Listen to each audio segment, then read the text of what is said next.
What's up, weirdos? I'm Felicia and I like scary movies, and we're doing a late night review tonight. Maybe not for you, but definitely for me. This is Jen.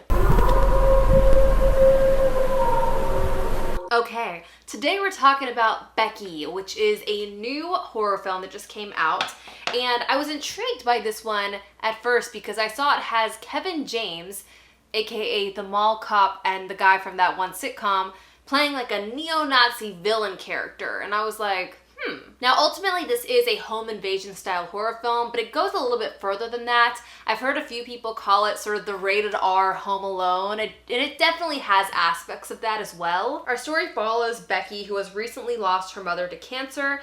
Her and her dad go to a lake house for the weekend with his new girlfriend and her son. And I gotta say, I'm on Becky's side. It seems a little soon.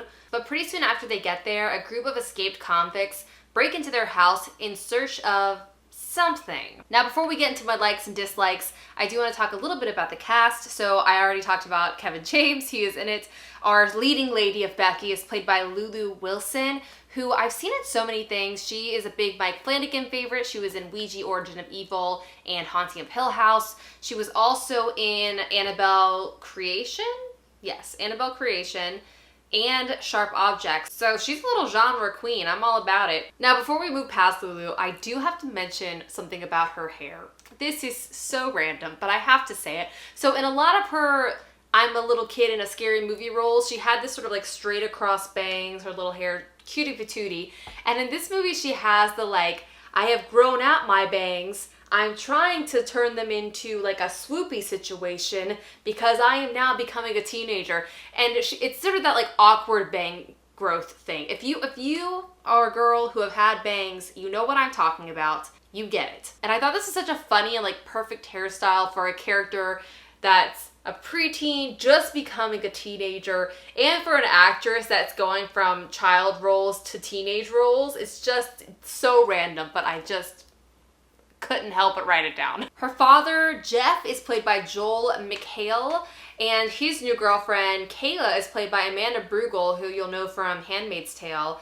I love her. It was so nice to see her in a different role because I'd only ever seen her in Handmaid's Tale, and she's great. And another standout side character that I want to mention is Robert Mallet. I hope I'm saying that right. He's actually a retired wrestler turned actor, and he is this like giant man. I don't know his height. I wonder if I could look it up. He is 7 feet tall, and you can really feel that in this movie. He's one of the convicts, but like he's like the one with the heart. He's got a little bit of heart. He feels bad about all the things they're doing, but he's 7 feet tall, and like whenever he hits someone, they just are like, because he's so giant, but it's cool. And my boyfriend Travis loves wrestling, and I told him about this character, and he was like, oh yeah, I know that guy. So that's cool. So let's go ahead and get into what I liked about this movie. The first thing is the gore / the kills / how far these filmmakers were kind of willing to go. Like, they really push the boundaries in certain ways. So in terms of writers and directors, there's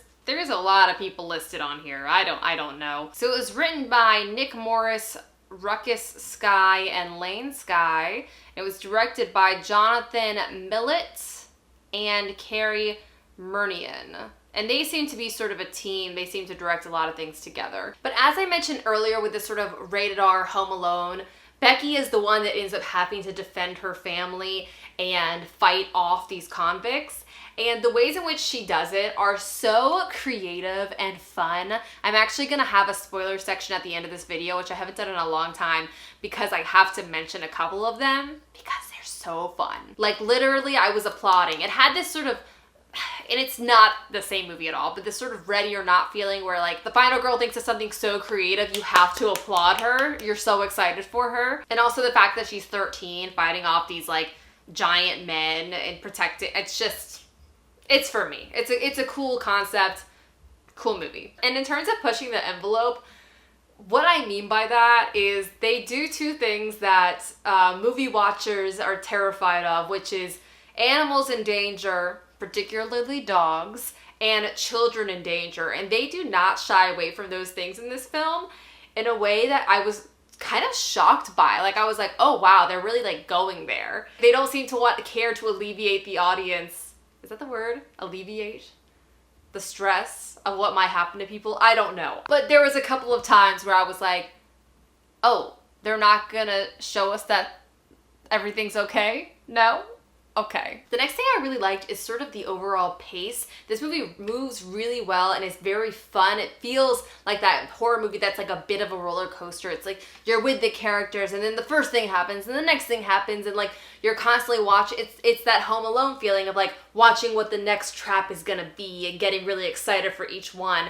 The pacing of it I think worked really well. And the last thing I'll say that I appreciate about this movie is they kind of take a look at what trauma that happens to kids in horror movies can kind of ultimately do to a kid, which is something that I don't think a lot of horror movies touch on. Is, and not that they go too far in depth in the aftermath of this home invasion, but we do just like get these little pieces of information of why Becky was sort of the perfect person to deal with this situation at the young age of 13, and also why that might mess a kid up for a very long time and maybe forever. She seems to have or maybe develop this lack of empathy that allows her to do these really horrifying acts that are ultimately for self-preservation, self-defense, but also she might be enjoying it as well. And that sort of brings a darkness to this movie that has,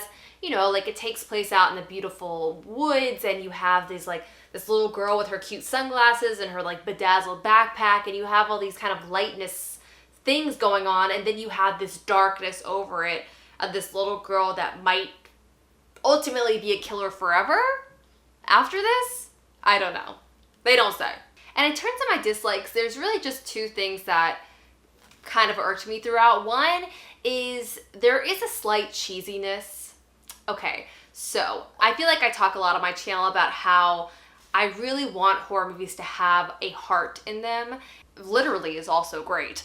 But I mostly mean like you have to care about people and you have to care about characters. Kills are so much more effective and scary if you care about the characters. The fear you feel is more visceral when you care about the characters. And with that all said, I can say they did try to put heart into this movie. They gave Becky this like tragic story of losing her mother and then having to deal with her dad's new girlfriend, and like it's very difficult.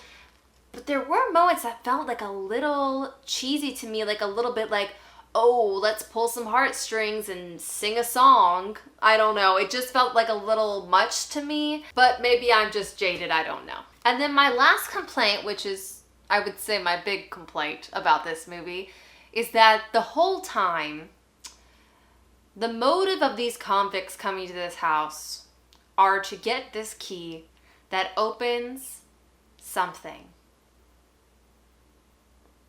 Spoiler alert, you never find out what that something is, and that really bothers me because it feels like they're really building us to something that ultimately I thought, oh, maybe Becky is going to find out what this key unlocks and use it against them, or like we're gonna find out what it is and like why all of this has had to happen, like why all these men came into this house to do this, like what is their motive, like what is the point of it all? And they just never tell you. And it wasn't one of those cliffhanger thingies where you're like, oh wow, I guess I'll just imagine for myself. I was just kind of like, excuse me, did you forget to put that scene in? Like I just felt a little cheated by that, but it's okay. It did bother me though. But before we get to spoilers, I'll just leave you with this.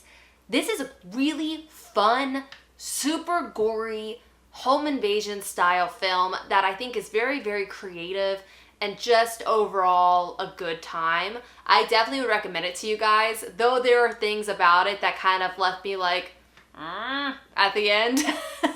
Overall, I thought it was a cool movie and I really enjoyed watching it. Okay, let's do some spoilers. Okay, now I haven't done a spoiler section of video for a long time, but a few of you have been requesting that I bring that back, so here I am. I want to just talk about my favorite death of the movie and then my favorite Home Alone-esque moment. I won't give them all away, but I'm just going to do two. I'll start with the Home Alone-esque moment. And that is when Becky takes a water gun, because she's 13, fills it up with gasoline, shoots it across a fire pit at her enemy, and then shoots fire at him. It's amazing. It's so inventive and fun. It's got this childlike element to it, but then it's also so dark because we have her, right before she does that, she says something like, I want to hurt you. I want to hurt you a lot. And then like shoots him with fire. It's like so dark. Okay, and for the last spoiler, I want to talk about my favorite death. Now, I loved all the kills in this movie. I thought they were all just creative, fun, scary, great. But the best one I think was the last one, and that was Becky running over Kevin James's character with a lawnmower, a riding lawnmower, is that what you call it? It actually seems to be some sort of dirt bike attached to a lawnmower, not a dirt bike, I don't know, but it is really fun, really graphic. They ultimately show you like Kevin James's like head split in half. It's very gross. But I thought so creative. And I was like, I haven't seen a good lawnmower death since Frankenhooker. And it was just really great. All right, I think that's it, people. I will link Becky down below if you guys want to check it out. But that's it. Have a nice scream. Bye-bye.